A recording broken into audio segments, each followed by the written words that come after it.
So Roger, talk to us about what it is when you are starting a new project, or maybe with Life Animated in particular. What is it you're looking for? Why do you want a producer? Why do I want a producer? Yeah, what do they do? Wow. For you. For me? Well, so I have the sort of a well-known history with producers because when my first film, Music by Prudence, I was famously Kanye'd by my producer on the stage of the Oscars. I don't know if you know that. That was difficult. And that was because it was a difficult relation. It was someone who hadn't ever produced before, and didn't really work in the industry, and was I learned my lesson in a big public way. So I was determined after that. I was like, I'm gonna get the best producer. Money couldn't buy, but get the best producer I could get. It works for no money. The best in the business, and I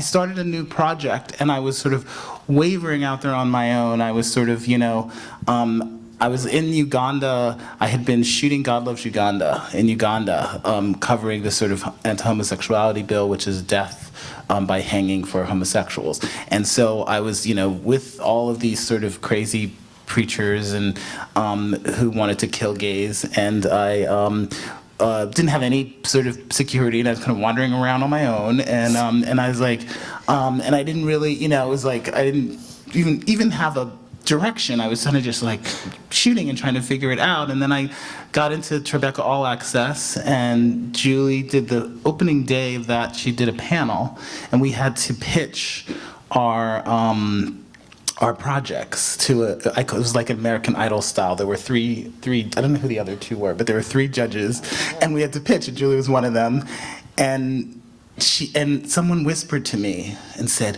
"She's the best producer in the business." And I was like, "Oh, I've got to get her." And so the pitch had to be really good, and she immediately responded to the pitch. And They totally killed it on the pitch. It was Casper. Do you remember yes, that? This is my husband. Yeah, it was just crazy when I think about it. But it was just the material they had gotten and what they were showing. It was like, oh my God, this is amazing. We have to do this. And I went back and told these guys, I was like, I just saw the best pitch. So yeah, I mean, so I was very excited by the pitch. But yeah. And then Julie, that was when I first realized the value of a producer, because Julie came in and she cleaned up all the mess that I had created. I had made bad deals with tons of people all over, just ridiculously bad deals. And she had to get me out of all those deals. She got me It was secure. like one layer after another. That was like, oh wait, I forgot. Like I remember we first were talking and you were telling me some of it. I was like, ooh, this sounds tricky. And then it just kept going. Like every time we'd say, oh, I forgot to tell you about this person who's also going to be a producer and he gets 20%. It was like one after the other. So it was challenging for us. You were making the same mistake twice, and you were in on Life Animated from day one. It was basically Yes. Oh yeah. No mess. I was not. No. Now I think Roger, you just promised a lot of people a lot of things. That's what it was. It's very generous. I don't like to say no. So Right. Yeah. So you don't like it's to say good no. to have a producer to say no for you. I mean, I will say something, which is that Roger has a long history and background as a producer, saying no for other people.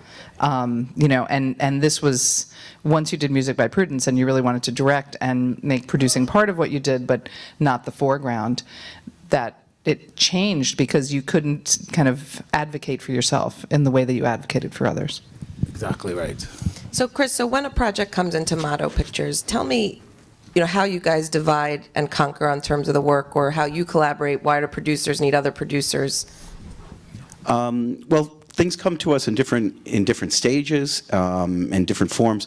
With this film, it really was from the ground up, and it actually went through several permutations because Roger has a very elastic creative process, and we'll get into that, I think, in greater detail as we go forward. But usually, we'll come into a film and we'll see a wide variance of possibilities. As producers, our job, I feel, is to keep alive all the different ways you might find your way into the story, or tell the story, because the filmmaker needs to find one, and they're following a certain line. And so I feel like usually what we do just as a group is we spend a lot of time just constantly turning over what are the elements in play, what are the animating themes that make this film interesting, and how do they foil one another through the film. And so we all kind of do that, and that's how we decide to take on a film. And once we've taken it on, then we break it down, and we tend to break it down. Julie is like, you have like kind of a natural inclination. As soon as you see something and you see all the different elements that are in play, you immediately are thinking in terms of where it can go, who it will be seen most clearly by. And then we come up with usually a story, like a pitch that we can, and we work together with that. But once we get running, Carolyn runs like the nuts and bolts of like everything, and the constant emergent problems that come up constantly require a reevaluation of the deal that we made with the director on making sure that everything is in line and that we can keep shooting and that the train will keep moving along the track. So we tend to kind of divide the real work up. Like, she's got her hands on the driving the train. Julie has her hands on the navigation of where it's going, and I tend to be more about the story. I'll look at like all the footage. I'll be across the majority of it just to enhance the conversation as we get into different areas. You'll know that you'll get into storytelling and you'll say, okay, the story isn't coming out the way we had intended. How can we turn the elements that we have to our advantage? And so that's basically, I think, how we break it down. And you also write the grants. Right. And so, Carolyn, could you just get into a little bit of what falls into the nuts and bolts of the producer? Because I think it's a room of people interested in how it functions. Well, all aspects of the film we are kind of overseeing. Julie, especially on Life Animated, Julie was managing a lot of different people. She was managing the Susskind family. She was managing the relationship of the production company with A&E Indie Films. She was managing the relationship with Disney. So, and those are all extremely, all those relationships are extremely important just to getting the film done. But the actual kind of nuts and bolts is the budgeting and the scheduling and hiring everyone who works on the production and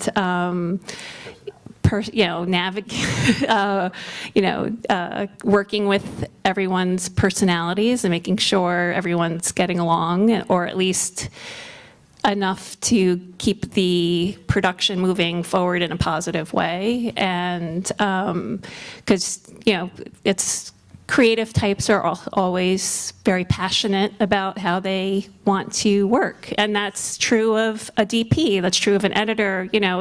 We don't want people who are just going to do what they're told. We want people who are really going to collaborate and bring the best to the project. So, and it's kind of, I'm going to use one of your analogies, Marilyn. It's like, you're building the track as the train is going. So you're trying to constantly put the track down so that the train doesn't stop. So it just, we don't want to derail.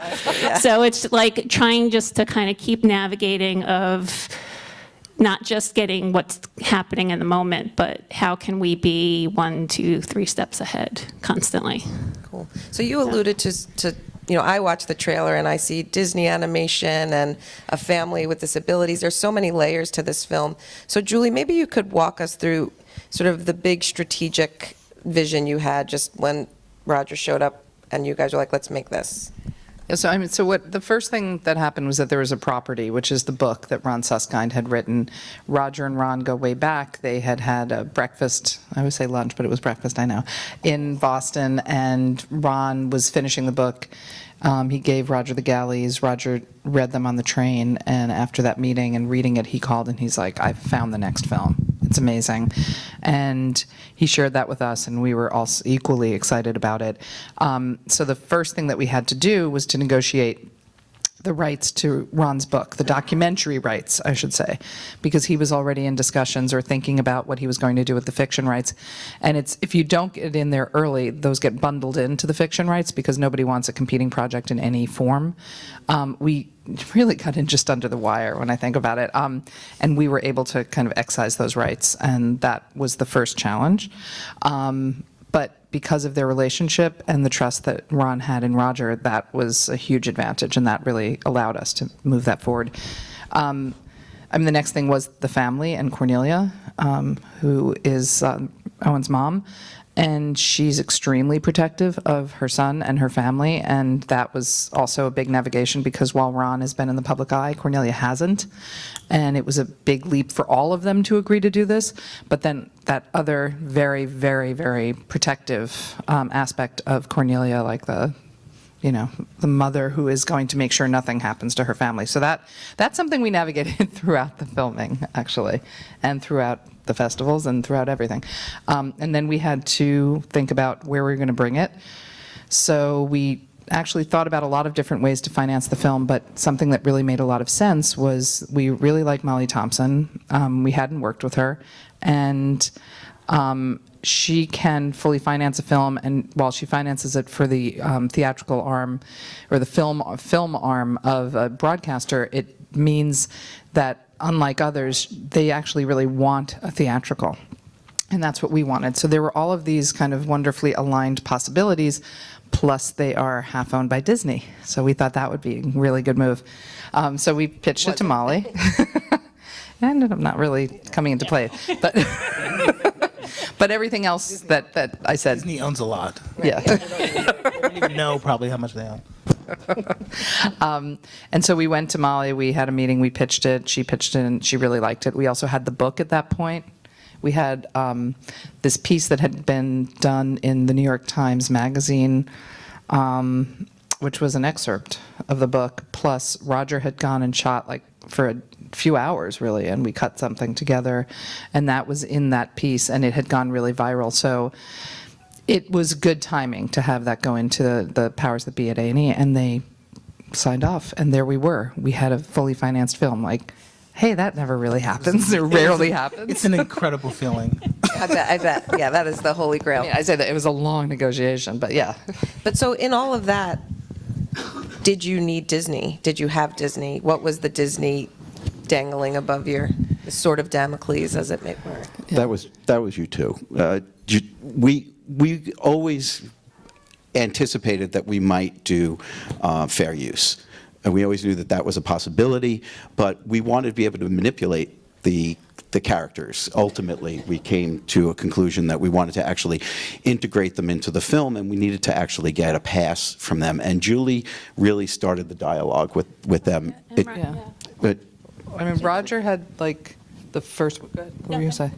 No, I was going to say, just, Roger, I think you kind of had maybe the first conversation with Sean Bailey, right? At Sundance. I was, so at that point, Ron was on his book tour. This was the book.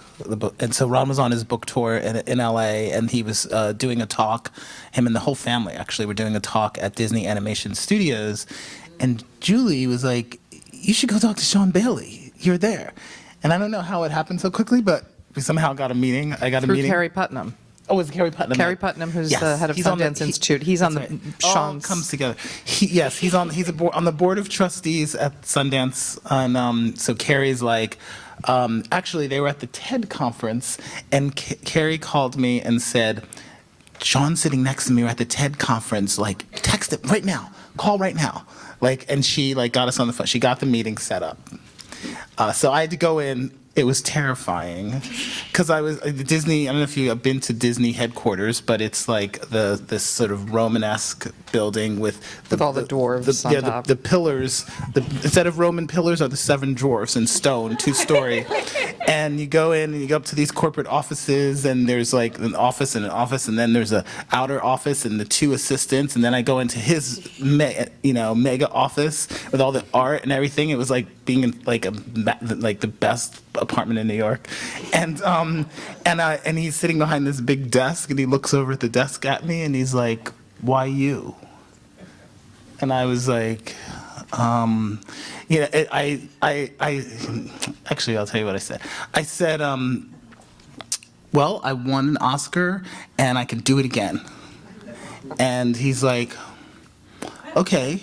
And then he came around the desk and he sat down and we talked for like an hour. And it was great. And he's a great guy. And he is great. You can talk about Sean. But did you get the permission? No. No, that was the first of many conversations. But what happened is he realized, first of all, he's supportive of independent films. He brings very different filmmakers into the Disney fold, directing the films that they're doing now. And he gets it, being on the board of Sundance, more than I would imagine most studio heads. Not that I know, but it seemed like it to us. And so he basically was like, I will be your point person here. And once he became our point person, it kind of everything shifted. But we had to work this process with him that was throughout the entire production into post-production. We would communicate what we were doing, we would communicate what we wanted, and what we wanted started to increase. We wanted not only to use clips of the films, but we wanted to have, and we can talk about this later, but animators animate their characters, Disney characters, other animators animate them to tell a story. And that had never been done. And so he was like, oh, yeah, I don't know if we're going to be able to pull that off, but stay on this road with me. Now, we had pressure from our funders saying, you got to do a deal with A&E, you got to deal with Disney. You know, you have to do a deal with Disney. We're like hanging out here and, you know, we could, you know, have this film that we're investing all this money in go south because you can't use Disney. And we're like, we can, as you guys are saying, we could always use fair use if it comes down to it. So we wanted to take that road that he was leading us on and go with it because it felt very much to us like, you know, I was just like, we have to take this one step at a time. It's a really hard thing to do, and I find that it's harder these days for people who like it's. And I'm really impatient, but to have that patience, you have to, as a producer, know when to listen to that instinct and say, I'm not going to push this because it's going to push away. It's basically trust. Julie built trust for a long time with them, and their biggest concern was that this is their valuable product. This is their intellectual, you know, this is their bread and butter. They didn't want these imprints to be misused. They certainly didn't want to suggest that they were in any way a panacea for autism. And so understanding their concerns helped inform what we would do. And it informed the creative process, because what Julie's alluding to originally, we were just going to show clips, and we had this whole green screen. We might as well speak to this. I think we want to show the clip it? for the Disney yes, meeting okay. first. Okay. Oh, for the Disney. Well, so why don't you tee that up? So basically, that's the other clip. Yeah, we wanted to show. So what we did, what ultimately happened is Sean said, I want to do a convening. You guys will come to LA, or we were there for something else, and present. We were there for Idea Getting Real. Yeah, where you did your manifesto. And we basically said, okay, who's going to be there? And it was like the head of marketing, the head of business affairs, the head of legal, the head of Disney Animation, the head of Disney Animation Business Affairs, the head of Disney Animation Legal. I mean, it was like this huge kind of top level executives of Disney meeting, and we were terrified. So we had The first time I've ever seen Julie. Julie's never terrified. This was the first time to me, she doesn't ever seem terrified. First time, I'm always terrified. She was, it was amazing. Our hands were shaking. Yeah. With our little index cards. Index cards and a PowerPoint presentation with clips. But wait, when we went into the meeting, they were introducing themselves to each other. That's that kind of how giant that corporation is. They didn't even know each other, half of them. Oh, so nice to meet you. And I'm like, oh my God, this is a nightmare. So we go in and we do this presentation and we show a clip, which we will show, and we'll tell you what their reaction was. This is basically what happened is they started to talk about, you know, what it will be like for them to grow up and have to become independent and face those fears. So it kind of set that up, that scene. But there was not and because it was much more emotional than this was, because it was halfway through, there was not a dry eye in the room. It was kind of amazing. Like, all of these corporate types were just like, oh, it was really, we knew at that point we had goodwill, at least. However, at that meeting, that's when they said, you're not marketing for Disney. This isn't helping Disney necessarily. And, we are not going to guarantee you approval, and we're not going to guarantee you support. So we knew that, it was a tough meeting in that way. We knew that emotionally we kind of had them, but in terms of like their business practices, it was going to be a continuing process, as you said. Did they leave? Was there a road forward at that point still, or? Oh yeah, no, the road was endless. Basically, it was like, we would show clips. We would then show, like, we showed an early cut to Sean, and then he said, "I don't think this is ready to show internally." So he would, give us that kind of guidance, and then we had a cut, and he said, "Yeah, I think this one's good to show." And we had a scene in there where somebody talks about Disney porn, like it's a kind of a joke line, but we were sure that they were going to push back on that, and we loved that line. But they didn't. I mean, they were really, they said this is, they did say for the animation, please, if you're using our characters, don't try to make them look exactly like they do. If you can make them representative, that would be helpful. And we had, that, like, issues with the poster that way, and we had issues with the trailer about that. I mean, so it went on and on and on, but. Also, the animation itself, they're so specific about Disney animation, and Roger had a very specific sense of the animation he wanted, and it was very different than Disney. And we went to a French animation company that did, what was the show? The Gatekeepers, yes. And which I think folded in really well with that negotiation, that we weren't going to do their characters as they would be doing them. They're really just kind of an imprint.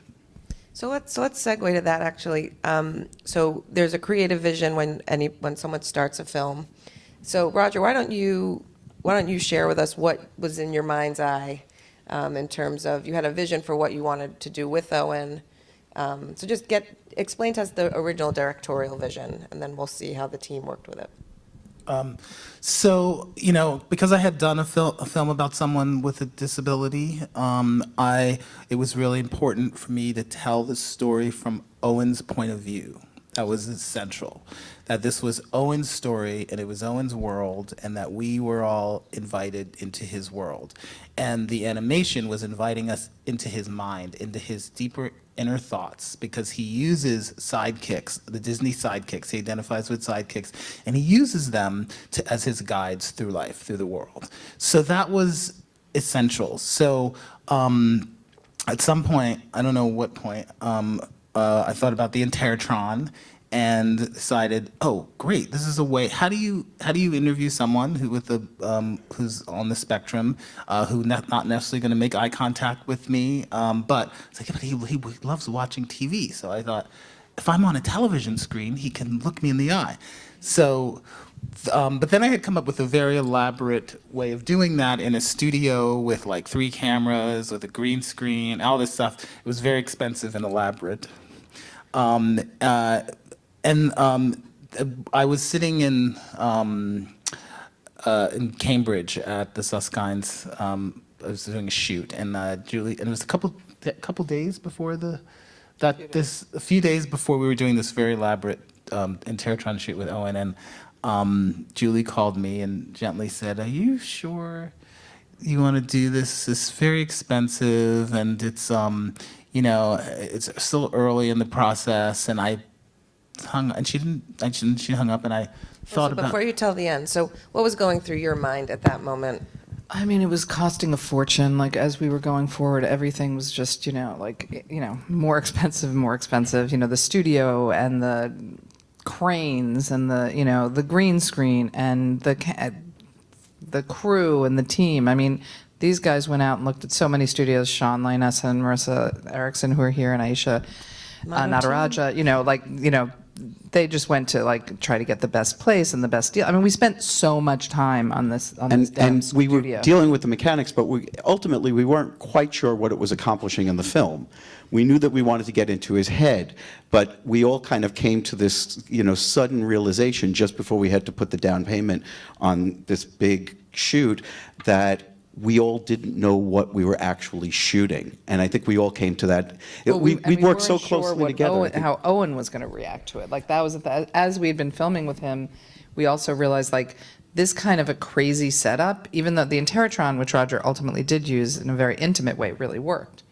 But in the studio setting with 1 million people and, how long were the days going to be? It was going to be crazy. Yes. Carolyn, why don't you walk us through a little bit, like, what was that going to be like in your mind's eye? Well, trying to kind of even figure out a production schedule of how we would shoot that, just because I have a brother with autism as well. I have an older brother with autism who's very similar to Owen. So I just kind of, from learning about Owen specifically, but also just kind of knowing how my brother is, I know that Owen wouldn't be able to last long periods of time on a soundstage, so it would have to be short days, but you're doing it over, it's going to be more expensive because it's going to be 2, 3, 4 days. And just as we all just kind of started to talk about, kind of how the day is going to happen just within the studio shoot, because along with that, Chris started to talk about, we started to engage a company called McGuff that was based in France, that we decided to reach out to them and engage them because they worked on animation in a film called The Gatekeepers, which is... It's all green screen. It was all green screen. It was all animation around kind of like a character. And we were thinking that they could do that animation of Roger what was thinking with Disney characters around Owen. And so we knew if it was going to be a successful shoot that Owen would have to be like in his best place, like be ready to perform and really give it his all. And it would be a lot of pressure because, once you're in a studio, the clock is ticking and, the crew is on the clock. And, you have to kind of keep ka-ching, ka-ching, ka-ching. And Owen gives no indication. He's an on-off switch. Owen... When we were at Sundance, it's brilliant. He is 100% and then he's done. And when he's done, he goes and he does his own thing. Yeah, and that's the thing, is when Owen is not willing to participate, he's not going to participate. Like There's no cajoling. There's no discussion. It's either he's with you or he's not. And so part of the Cornelia part that we were talking about earlier is we're not supposed to cajole him or try to cajole him, because when he's done, he's done. She wants us to leave him the hell alone. Actually, for our purposes, we don't want to cajole him because his most natural self is being himself. But thinking about this kind of ridiculous shoot, and I think what Chris and Roger were alluding to is early in the process. We probably weren't ready to get. We were going to probably have to do it again at some point to fill in gaps. So those are the moments when you say, okay, there's all of these factors here. How much does Roger have his heart set on this? How much is it going to be that we're going to have to actually go back and shoot this again and incur the additional cost? And so it was like, okay, I'm going to bring it up and see what your reaction was. And your reaction was? Well, I mean, what I learned over the years is that directing is a lot about letting go of things that you hold on to, and you're free when you release them. And when Julie called me in a very gentle, very relaxed tone, I didn't get defensive. I was like, I have to have this shoot. I have to do this shoot. Like she actually let me come to and I think a couple hours later I called back and I was like, you're right, I'm ready to let go of this. And she was able to ease me into that. We were like, run and get those deposits back now. But Julie, can you unpack a little bit? Like, so how did you approach Roger? Well, I think with every director it's different, Let's do the case study of Roger. Yeah, I mean with Roger. Well, you asked him questions. Yeah. There were no assertions. I remember we had been discussing it just before, where we were like, we're not ready. And when you got on the phone, it was like, let's find out if Roger feels ready. He might actually have more answers than we understand. Yeah, and it's like maybe there's something that we're missing here in this process of his process, you know. But also, again, I'll go back to the fact that because Roger has this background as a producer, it is, you know, I know that there's a logic that's going to be working in there that's different than some other directors will be. So even if, you know, but it's, you don't like to be told what to do. You don't like to be told that, you know, I have all the answers. You know, like, I'm never going to approach you like that. I don't feel like that, but I even if I did, I would, that's not the wrong approach for you. I know from seeing other people who approach you like that, boy, does it rub you the wrong way. And I also think Julie was great in that when she spoke to Roger, it wasn't about the money. It's about the story. It was about You know. That's exactly right. Because a lot of times, like the producer or the line producer will call you about some money issue. You can't. That's too expensive. You can't do it. And then you do get defensive and you get angry and Dig you're in. like, screw them. I don't. You know, fuck them. They're ruining my film. You know. So talking about the story, which is where my head is at, and thinking about how I want to tell this story and what works and what's going to work best and what's going to best serve the movie.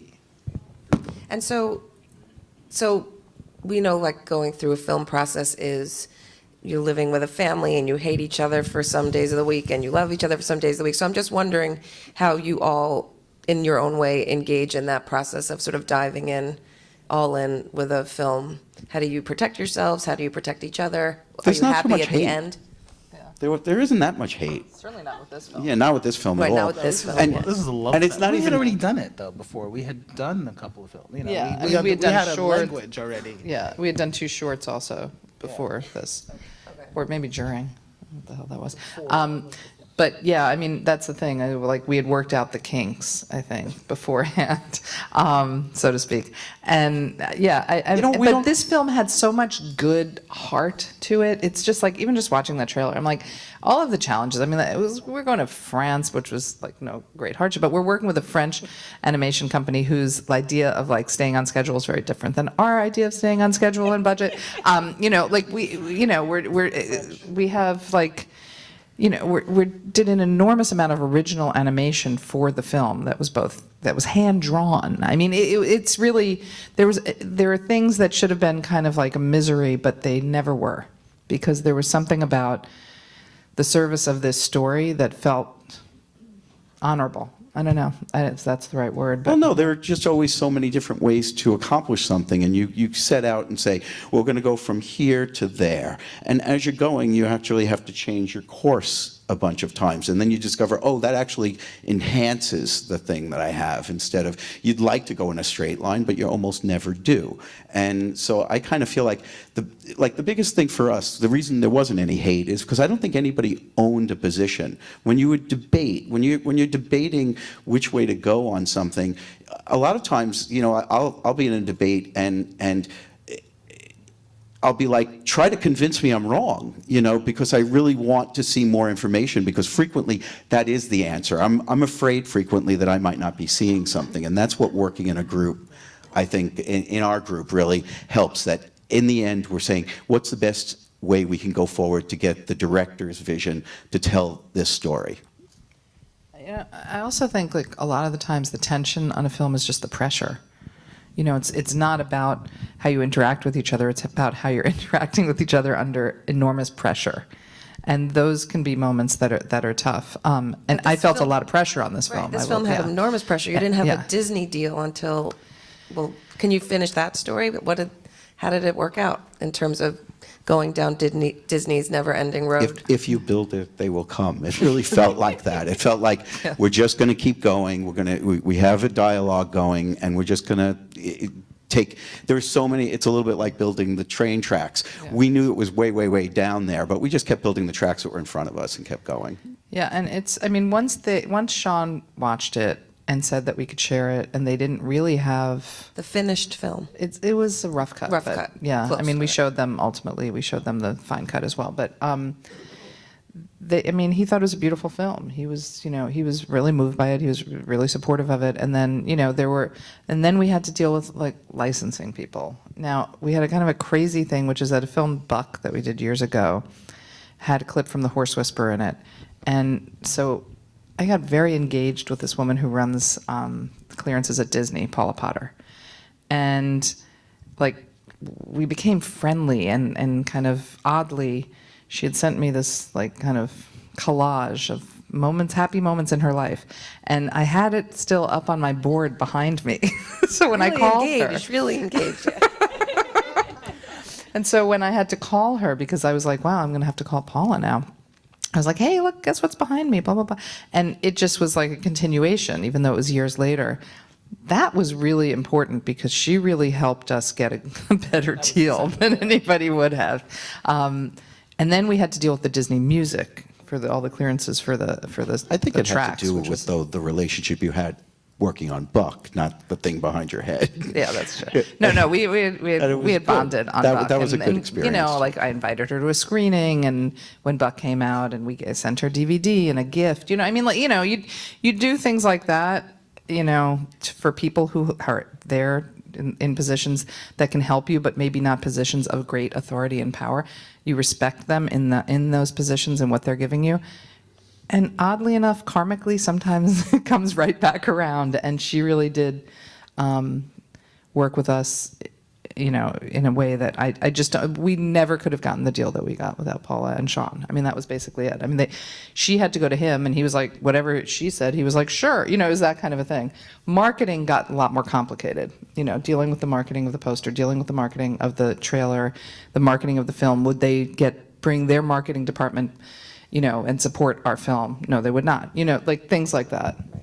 And Roger, I'm just curious, so your experience moving through the things you worried about in terms of the filmmaking, were they the same as what the Motto team was working about, or because they were holding some of that water? The great thing about working with good producers is they protect you from all of the, you know, that kind of stuff. The stuff that is like, they would be like, you know, sort of crisis moments, and Julie would protect me from that, and I could just think about the film, and I, you know, probably there's stuff I still don't know today. Oh, yeah. So that's what's and I was like, oh, well, okay. That's when because when I first started, even back on God Loves Uganda, it's like, oh, wait a minute. That's the value of a great producer. You could They're let not go of calling. some of it. She's not calling me every 2 minutes, going, "Oh God," and starts bitching to me about, you know, her frustrating conversation with someone at Disney, or, you know, whatever the DP's rate or whatever. You know, it's so it's really nice, and plus I can call these guys and I could talk to them creatively about ideas, and they don't even, they're carrying the other burden of all the other crap, and they can just put that aside and talk to me and be there creatively for me. So, you know, they have to work really hard. Win, win, win. Well, I think we have time for a few questions, so go ahead and raise your hands if you've got some burning. While you're thinking about it, I do want to shout out, like, we have an amazing team. It's like a joy to work together. And we also have, Sean Liness was on pretty much every shoot.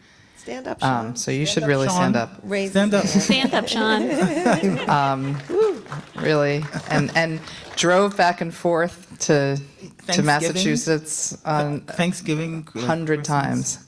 And Marissa Erickson, who is invaluable with everything at Motto as well. You know, just great team. And we also have They don't stand. Samantha Bloom, who's a new person, who's starting to run things for us, make it run smoothly with Marissa. And Nari and Daniel, who are interns this year. Josie, all right. So we have a question over there. Did you have a backup plan if the Disney permissions didn't work out for the animations? Yeah, I mean, backup Oh, sorry. plan. Was there a backup plan if Disney didn't approve the animations? You know, fair use and shame. Some kind of a mixture of those two things. You know, here's the thing. The fair use would have meant we would have been like pulling from a DVD for the film.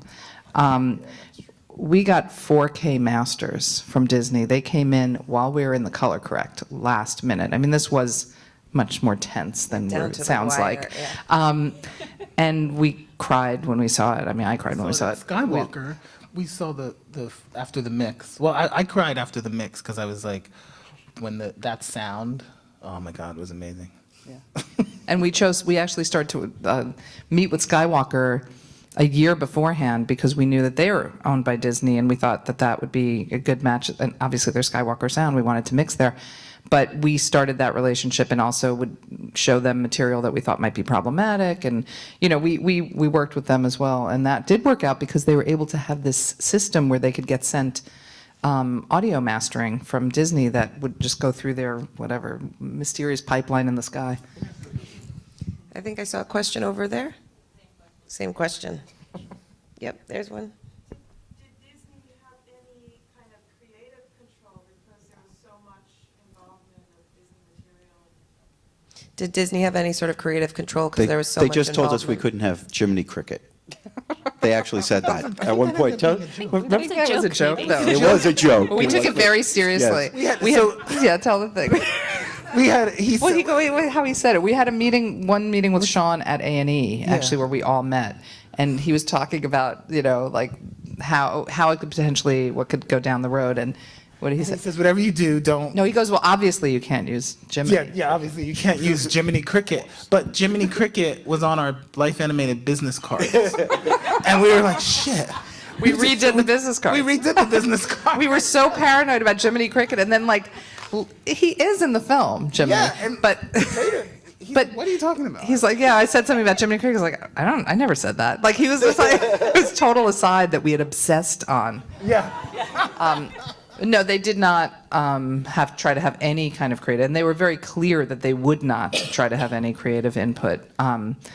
You know, it was really about the process of approvals. And how we're representing their characters. It was important that we not represent Yeah, them we in couldn't certain- like have, there you were know, no-go areas. whatever. So, you know, somebody doing something, you know, one of the characters doing something violent or, you know, sexual or whatever. I mean, I don't know what ideas they had that we were going to do with these characters, but it was so opposite of what we were doing that we weren't concerned. Well, my first meeting with him, he said, you know, because he's on the board of Sundance, he respects independent filmmakers and that process. And he's like, we like that you are an independent filmmaker and that you are making this is your vision, and we would never get in the way of that. Again, ahead. not a typical studio head. No. Go ahead. So, I guess you said that you already had obtained the rights for the book before you had really pitched to A&E specifically. And I'm curious, especially, you know, having all started and been young filmmakers yourselves, when you're trying to get some kind of asset that actually, or when you're trying to pitch projects that do require some kind of assets like that, but you are, you know, you're not able to actually like just invest yourself in that kind of thing. Like, what were tools and tricks that you were able to do starting out? So what were the tools and tricks you might have deployed earlier in your careers to try to get assets that might be hard to get in order to be able to launch projects that you have a vision for? Persuasion, the power of persuasion, you know, your vision and how that aligns with what that material is. And when that fails, trying to borrow money. I would say that's probably what, we would have done. I mean, it wasn't a giant, expense. And a lot of times what you can do is you can option. And then if it gets made into the film, then you have to pay more money. But that option does not have to be particularly expensive. And the other part to that is have a good lawyer, and that's worth, its weight in gold. It really is, because if, you could have a lawyer helping you figure out the strategy to negotiate, all of those parts. Also, the relationship of that material. Originally, we thought we were going to follow that book. That's right. And it was actually another Roger moment when he looked at Owen and said, this is like a major year in his life. He's graduating to adulthood. Let's follow that in verite, and we're going to use the book as backstory. But originally, we were just going to follow the book. But having the book, I think, helped make the deal. It's a step process. Once you get the book, then what Julie just said is true. You option it first, then you raise money. And when you raise money, then you actually have the funds to continue stepping up. I was going to say the same thing. See, that's how we get along. Well-oiled machine there. Do you have any other questions? Yep. So you mentioned that you told him right off the bat that you had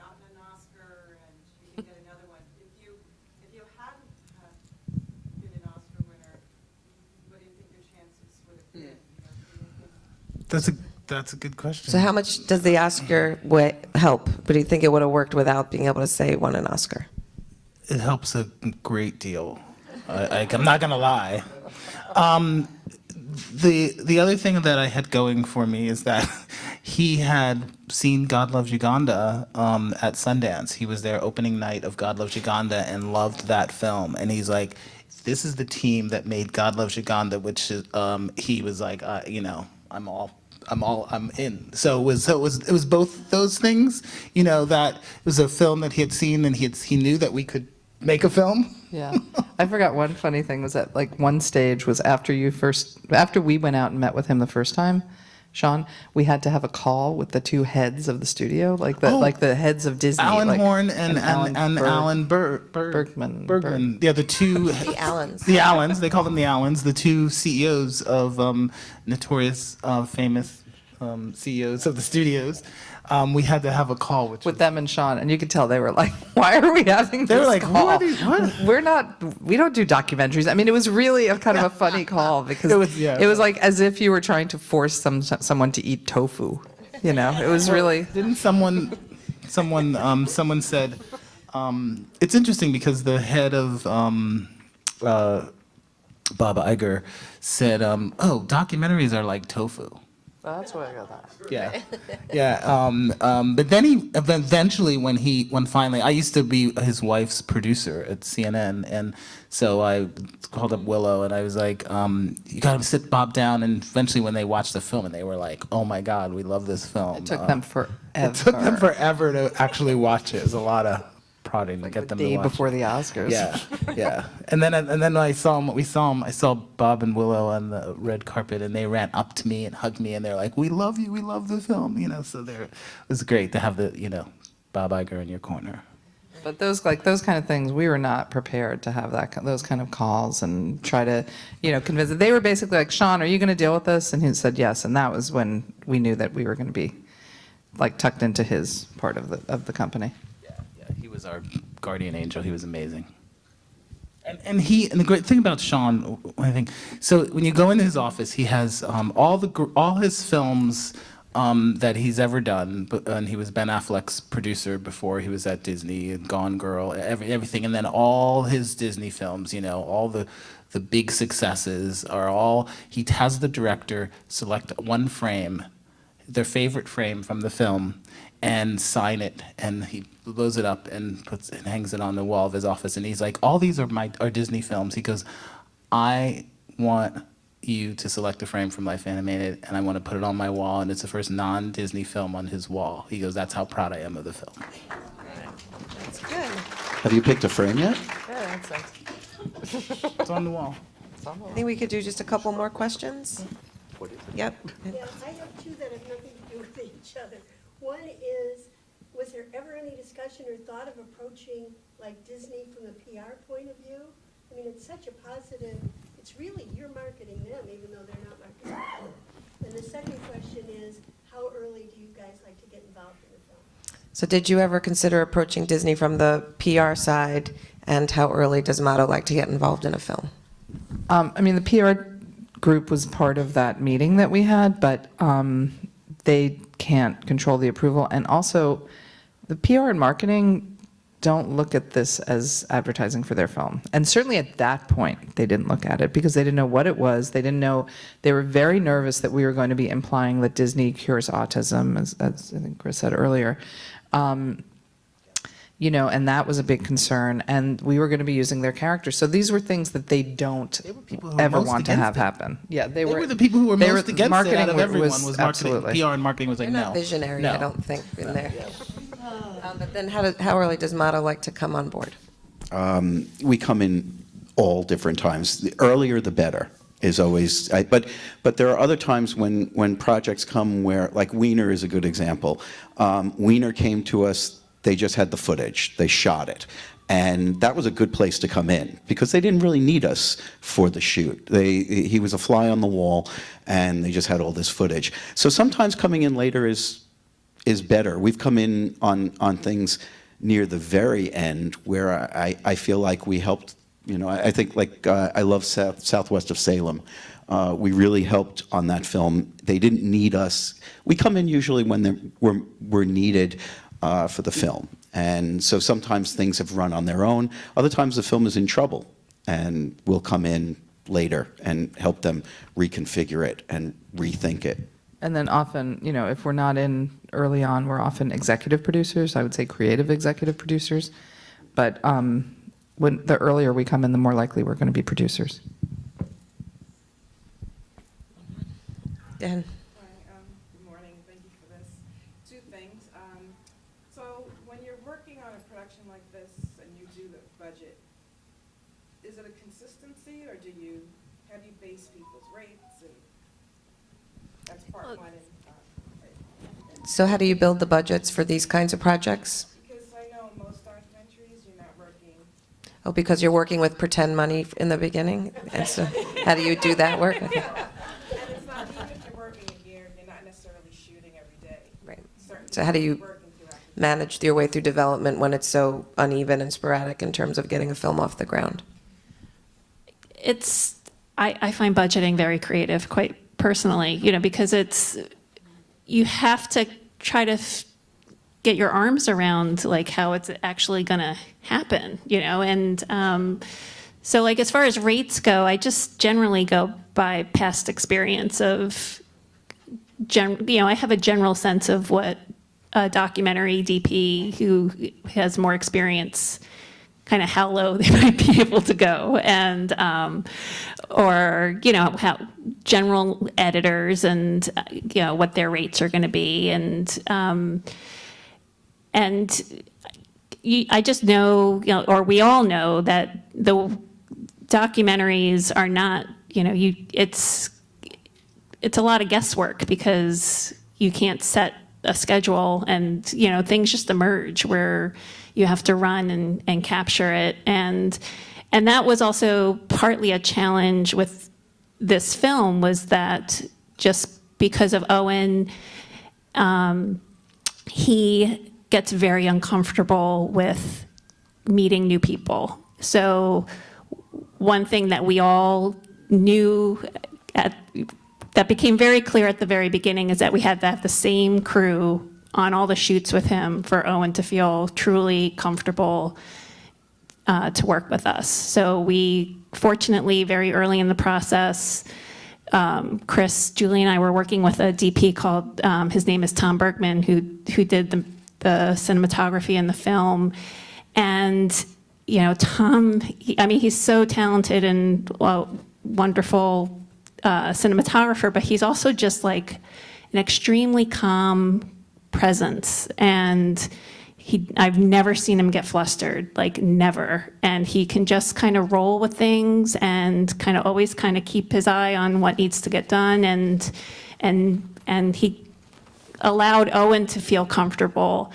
And that's very challenging because when you don't know exactly when you're going to film, to get the crew to be available to go and shoot was kind of a big hurdle. But everyone filmed, like Sean and who was on all of the shoots basically, and our sound person John Osborne, they just fell in love with Owen too. So they liked it when we were calling and trying to plan something out. But it's figuring out, I try to think of like, oh well, how is the production going to possibly roll out? Like how many trips are we going to take, and who needs to be there, and just kind of imagining what it's going to be like on set and who the players are going to be. Are you doing it aspirationally and then you're rejiggering as you go, or? Yes, and usually I budget way too high and then I have to bring it back, and and that's And you shift lines wonderfully. Yes, that's the other thing, is that you budget early not knowing exactly what you're getting into, and I'm constantly looking at the budget throughout the whole production to kind of where can money go, where can it flow, from line to line. Like, oh, we're going to be under here, but we're going to be way over here. Kind of constantly I'm trying to evaluate where we can money can be moved and so that we can accomplish everything that we want to accomplish. I always feel But- if Carolyn can't find any more money in the budget, then we have to raise more money because we know that we can't do it with what we have.